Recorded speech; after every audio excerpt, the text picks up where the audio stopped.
مناجات کی کوئی کتاب اس پرس میں رکھنا جو آپ کی پینٹ کی جیب میں ہو شرعاً حرام ہے۔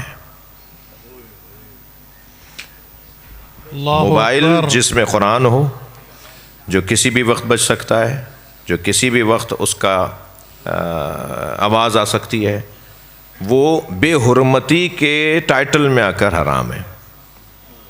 ذاتی طور پہ موبائل رکھنا حرام نہیں ہے، ذاتی طور پہ وہ پرس رکھنا حرام نہیں ہے۔ اس میں اگر وہ دعاؤں کی کتاب ہے، اس میں اگر قرآن ہے، اس کے اندر اگر کوئی قرآن کا سورہ ہے کہ آپ آتے جاتے پڑھتے ہیں، وہ پینٹ کے اندر رکھنا، پینٹ کی جیب میں رکھنا، یہ ضمناً ایک سوال کا جواب بھی ہو گیا۔ یہ شرعاً جائز نہیں ہے، اس کو حرام کہا ہے فقہا نے۔ بے حرمتی کر رہے ہیں، جان بوجھ کے بے حرمتی کر رہے ہیں، پتہ ہے کہ اس کے اندر قرآن رکھا ہے، پھر بھی وہاں رکھ رہے ہیں، پھر بھی ایسی جگہ رکھ رہے ہیں کہ جو نشے من گاہ کے ساتھ ہے۔ معاف کیجیے گا، پرانا لفظ استعمال کر دیا ڈاکٹر صاحب میں نے۔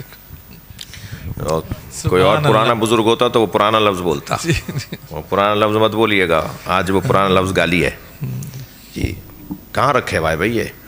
اب اگر مجھے پتہ ہے کہ یہ میری آواز ہی میرے موبائل کی وہ ہے، جب بھی بجے گا تو یا حسین بجے گا، جب بولے گا یا علی بولے گا، تو مجھے وہ جانتا ہوں، اس کے باوجود میں اگر اس کو واش روم میں لے جا رہا ہوں، کسی ایسی نجس جگہ پہ لے جا رہا ہوں اور جانتا ہوا کر رہا ہوں تو حرام ہے۔ لیکن نہیں، اس میں کبھی یہ آواز لگ جاتی ہے، کبھی وہ آواز لگ جاتی ہے، مجھے یاد نہیں تھا، ہمیشہ ایک ہی آواز نہیں ہے میرے، جو موبائل بجنے کی آواز ہے، اور ایسا ہو گیا جیسے ابھی مثلا یہ آواز وہ نہیں ہے، ٹھیک ہے، مگر کبھی کوئی آواز ویسے ہو جائے تو پھر حرام نہیں ہے، لیکن اس کی احتیاط اور آئندہ اس سے بچنا ضروری ہے۔